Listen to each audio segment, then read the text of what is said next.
Muito bem, a medida provisória foi editada no final do ano e eu até manifestei publicamente que, naturalmente, ela gerou uma estranheza em função do fato de que ela desconstitui algo que o Congresso Nacional se pronunciou por mais de uma vez, seja aprovando o projeto, seja depois rejeitando um veto do presidente da República com uma maioria muito expressiva.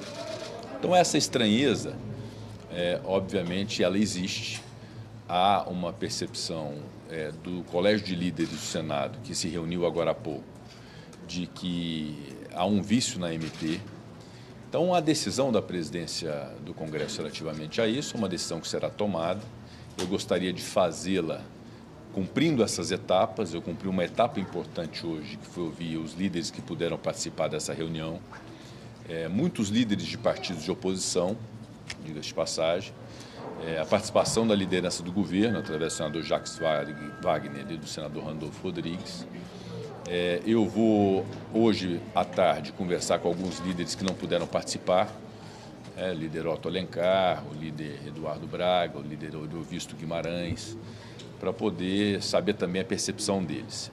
E não tomarei uma decisão de devolução integral ou de devolução parcial sem conversar com o ministro Fernando Haddad. Acho que é muito importante haver esse diálogo entre o Legislativo e o Executivo, porque todos nós, Legislativo e Executivo, queremos dar a sustentação fiscal para aquilo que nós abraçamos, que foi a busca do déficit zero. Uma arrecadação que seja compatível com os gastos que nós temos para poder ter o déficit zero. Então, nós temos que ter compromisso, não é com um problema. Seria muito cômodo simplesmente devolver sem encontrar uma solução. Essa comodidade nós não queremos. Nós queremos construir com o ministro Fernando Haddad uma solução de arrecadação que seja sustentável. O MP traz alguns pontos, por exemplo, a questão das compensações tributárias. Há uma percepção dos líderes de que é algo que pode avançar, ter uma racionalidade, um escalonamento de compensações ao longo do tempo, para que a arrecadação não fique refém de decisões, por exemplo, decisões judiciais que imponham a possibilidade dessas compensações mais rapidamente, ou seja, isso gera uma imprevisibilidade e pode gerar realmente um colapso de arrecadação. Então, há uma percepção de que esse ponto da medida provisória pode avançar e que pode ser discutido. Há o ponto do PERSE, que também está na medida provisória. Havia uma previsão de 4 bilhões nesse programa. Me parece que ela superou em muito essa previsão e havia um compromisso. Se superasse muito, poderia haver uma rediscussão em relação ao programa. Então, é um tema que pode também ser debatido, importante e bom que haja esse debate.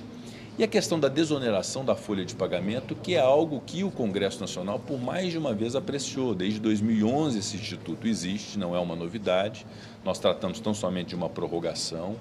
Há um entendimento do Supremo Tribunal Federal de que esta prorrogação é possível, que ela não fere e não gera nenhum tipo de inconstitucionalidade em função das vedações, inclusive trazidas pela reforma da Previdência, de não se ter esse tipo de renúncia de receita sem demonstrar o lastro necessário para isso.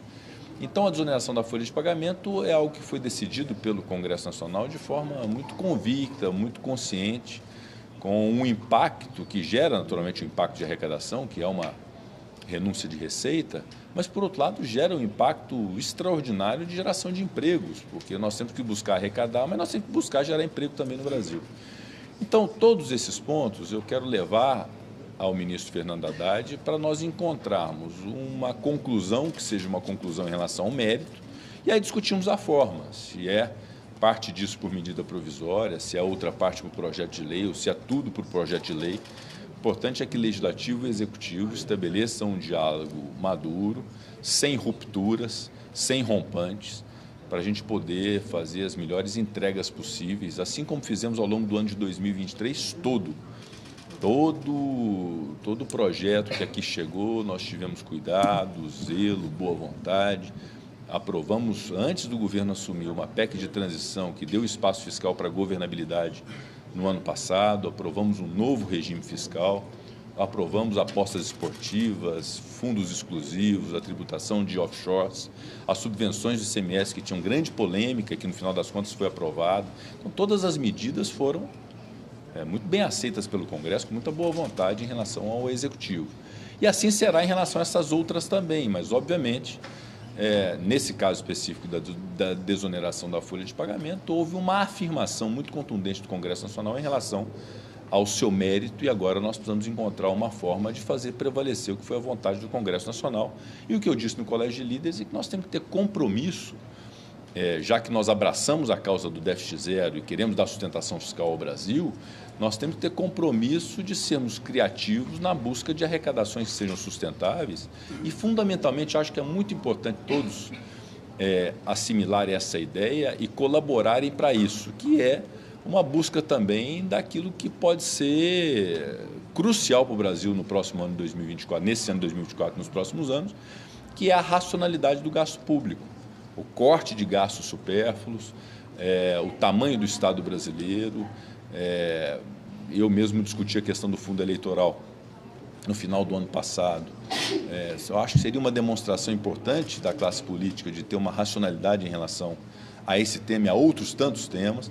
Então, o Congresso Nacional pode colaborar com ideias de arrecadações que sejam positivas, que não incrementem a carga tributária para o povo brasileiro, para o contribuinte, e, ao mesmo tempo, corte de gasto e qualidade de gasto público.